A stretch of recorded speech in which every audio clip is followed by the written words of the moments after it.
The eternal bond of brother and sister. I was born in a secluded village on a mountain.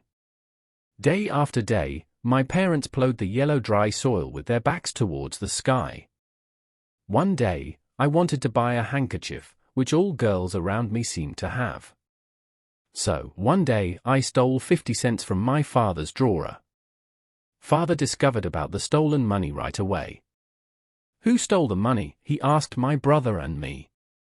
I was stunned, too afraid to talk.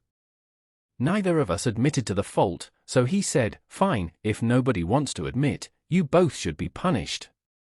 Suddenly, my younger brother gripped father's hand and said, "Dad, I was the one who did it." He took the blame and punishment for me. In the middle of the night, all of a sudden, I cried out loudly. My brother covered my mouth with his little hand and said, "Sis, now don't cry anymore. Everything has happened." I will never forget my brother's expression when he protected me. That year, my brother was 8 years old and I was 11 years old. I still hate myself for not having enough courage to admit what I did. Years went by, but the incident still seemed like it just happened yesterday. When my brother was in his last year of secondary school, he was accepted in an upper secondary school in the central part of town. At the same time, I was accepted into a university in the province. That night, father squatted in the yard, smoking packet by packet. I could hear him ask my mother, "Both of our children, they have good results?" "Very good results." Mother wiped off her tears and sighed, "What is the use? How can we possibly finance both of them?" At that time, my brother walked out. He stood in front of father and said, "Dad, I don't want to continue my study anymore. I have read enough books." Father became angry. "Why do you have a spirit so weak? Even if it means I have to beg for money on the streets, I will send you two to school until you have both finished your studies." And then, he started to knock on every house in the village to borrow money. I stuck out my hand as gently as I could to my brother's face, and told him, "A boy has to continue his study. If not, he will not be able to overcome this poverty we are experiencing." I, on the other hand, had decided not to further my study at the university. Nobody knew that on the next day, before dawn, my brother left the house with a few pieces of worn-out clothes and a few dry beans. He sneaked to my side of the bed and left a note on my pillow, "Sis, getting into a university is not easy. I will go find a job and I will send money to you." I held the note while sitting on my bed, and cried until I lost my voice. With the money father borrowed from the whole village, and the money my brother earned from carrying cement on his back at a construction site, finally, I managed to get to the 3rd year of my study in the university. That year, my brother was 17 years old and I was 20 years old.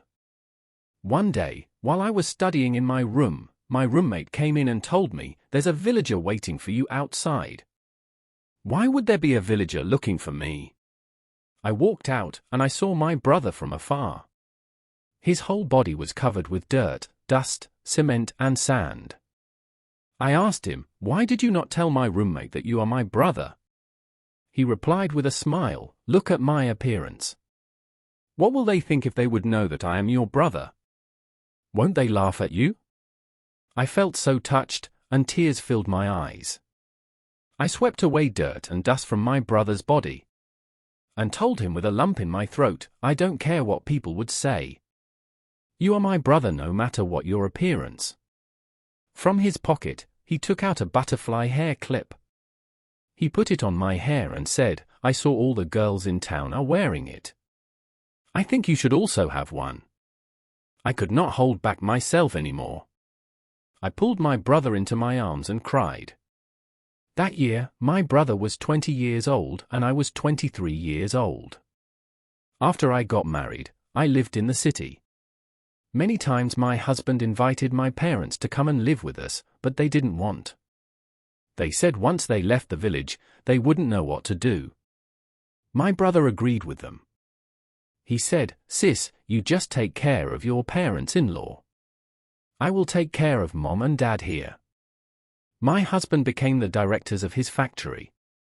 We asked my brother to accept the offer of being the manager in the maintenance department. But my brother rejected the offer. He insisted on working as a repairman instead for a start. One day, my brother was on the top of a ladder repairing a cable when he got electrocuted and was sent to the hospital. My husband and I visited him at the hospital. Looking at the plaster cast on his leg, I grumbled, "Why did you reject the offer of being a manager? Managers won't do something dangerous like that. Now look at you, you are suffering a serious injury. Why didn't you just listen to us?" With a serious expression on his face, he defended his decision. "Think of your brother-in-law, he just became the director. If I, being uneducated, would become a manager, what kind of rumors would fly around?" My husband's eyes filled up with tears, and then I said, "But you lack in education only because of me. Why do you talk about the past?" he said, and then he held my hand. That year, he was 26 years old and I was 29 years old. My brother was 30 years old when he married a farmer girl from the village. During the wedding reception, the master of ceremonies asked him, "Who is the one person you respect and love the most?"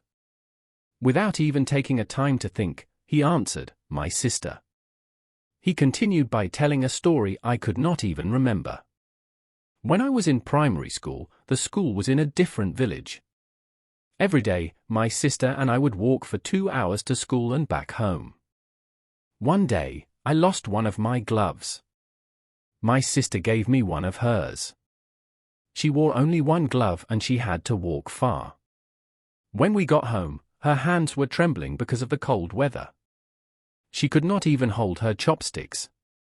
From that day on, I swore that as long as I lived, I would take care of my sister and would always be good to her. Applause filled up the room. All guests turned their attention to me. I found it hard to speak. In my whole life, the one I would like to thank most is my brother, and in this happy occasion, in front of the crowd, tears were rolling down my face again. Moral: love and care for the one you love every single day of your life. You may think what you did is just a small deed, but to that someone, it may mean a lot. Some relations are made to last longer, but they still need to be nurtured with love and care.